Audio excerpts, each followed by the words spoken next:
This is a review of the BenQ HT3050, which is a 1080p 3D and 2D digital laser projection home theater projector. Inside of the box, you'll find the projector itself. You'll find a power cord that's 9 feet and 9 inches long.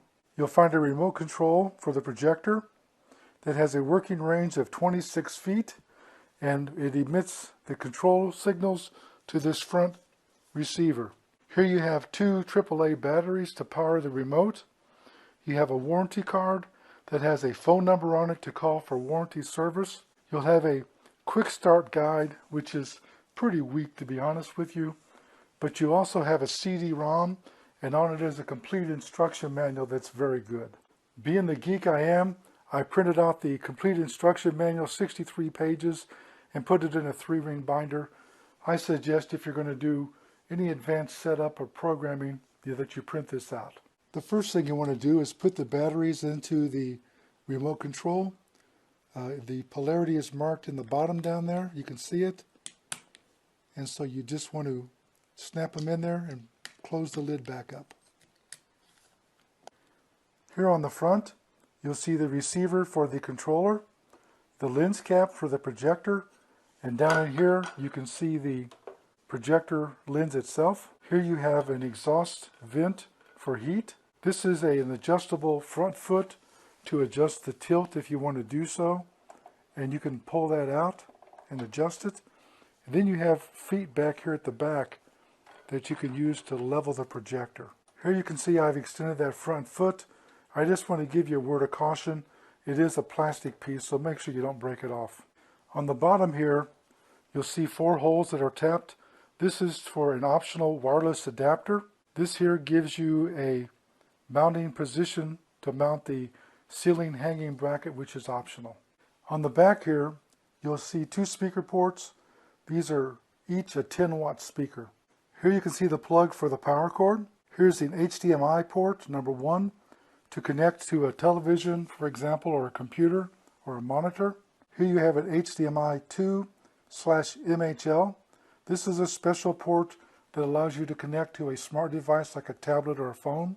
This is a 12-volt trigger to allow you to activate a control to have a screen drop out of the ceiling or to dim the lights, for example. And this is a mini USB port here that's used for service.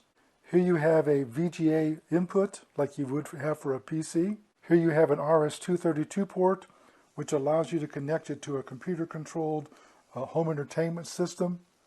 And here you have the 3 plugs, RCA jacks for green, red, and blue for component input or video input in yellow. You have the audio stereo input, which is left and right. Here you have audio input, which is a 3.5 millimeter jack, or audio output, which is also a 3.5 millimeter jack. On the sides, you'll see these ventilation areas. Each of these has a fan inside of it to exhaust warm air. It's important that you not block these. Here's the other side. You'll see another fan here, so there are 3 fans in here. Make sure these vents don't get covered with a cloth, for example, or blocked. It's important to keep this cool. I did want to point out this has a Kensington lock area here. That's to lock in there to keep it from being stolen, for example, and also when you hang it to a ceiling, it acts as a safety cable in case it comes loose and it doesn't fall on somebody. Looking down at the top here, you can see the controls face to the back. That's because you would normally control it on a desk, for example, and control it with these controls. There's a cover here that has a lens shift, and you can raise and lower the lens on the screen and line it up perfectly. You actually have 3 controls in here with this cover back. Right here, this knob is the lens shift up and down. This one here is the zoom, and the front one here is the focus for the image on the wall. This is the menu keyboard on the top. This is a infrared sensor for the controller that if it's mounted to the ceiling, this would pick up the signal. This tells you the lamp is on. This is a temperature warning light, and here's the power off on with a power light. This is the programming wheel. These controls here, like these on the outside, can be used to lower the volume of the left and right speaker, but when you're in the menu, you can go through the menu, and this allows you to scroll through the menus and make selections and approve them. This source button allows you to select the source for the input on the back, and you can also program it to automatically seek out and use the right source. This is a powerful projector, and it has a basic programming menu and an advanced menu. This projector can project images on a screen or wall with a 60-inch diagonal up to 180 inches diagonal. The diagonal size of the screen depends on the distance you mount this away from the wall. This projector has a brightness of 2000 lumens and a contrast ratio of 15,000. It also has keystone correction, which adjusts the image to make sure that it's square onto the screen. And it comes with a 1-year warranty, and the light bulb inside, the lamp itself, has 3,500 hours of operation under normal mode and 5,000 hours when used in the economic mode. The unit itself operates on 100 to 240 volts AC and 50 to 60 Hertz. It features very good cinematic color, and as I mentioned, it has trapezoidal picture correction. You can also flip the image upside down if you hang this on the ceiling, for example, upside down.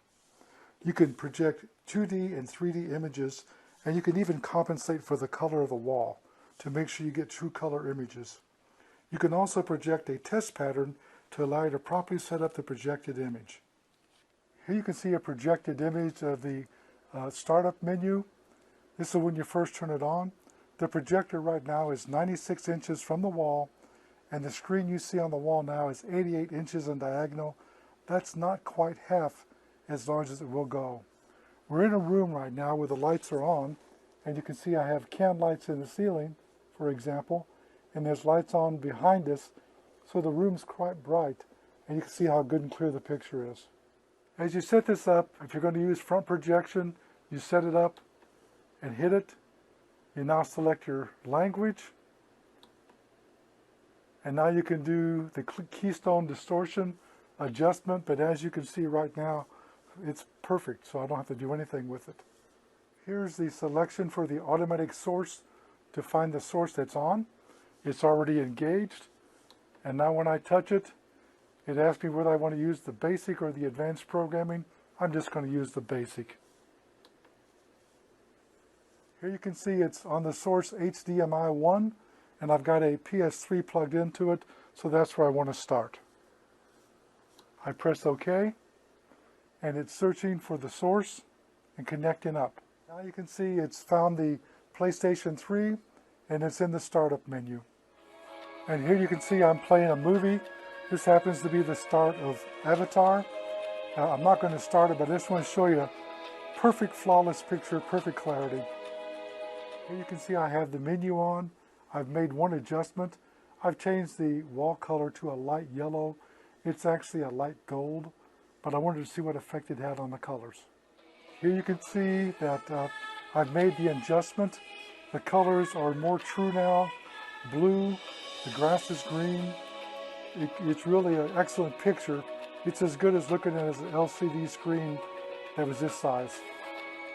And remember, it's not just movies, it's also games. Here's a Star Wars game on a 7-foot screen. You can also make it up to 15 feet. Amazing color, amazing realism. The fighters are the size of you. This is an excellent projector. It has a very good picture. It's easy to set up, and I basically plugged it into a PlayStation 3. It even asked me if I wanted to be able to play 3D games and project to the projector because it knew that. Very nice product. Easy to set up, as I mentioned, easy to start up. Just make sure you print out the instruction manual. I'm going to rate this at 5 stars. This review was done by JJ CEO. I'd like to tell you I've received a sample for test and evaluation, and I didn't promise a review, but I promised if I gave one, it would be fair and honest. Just a comment, when I turn this off, the fans are still running to exhaust the heat that's inside.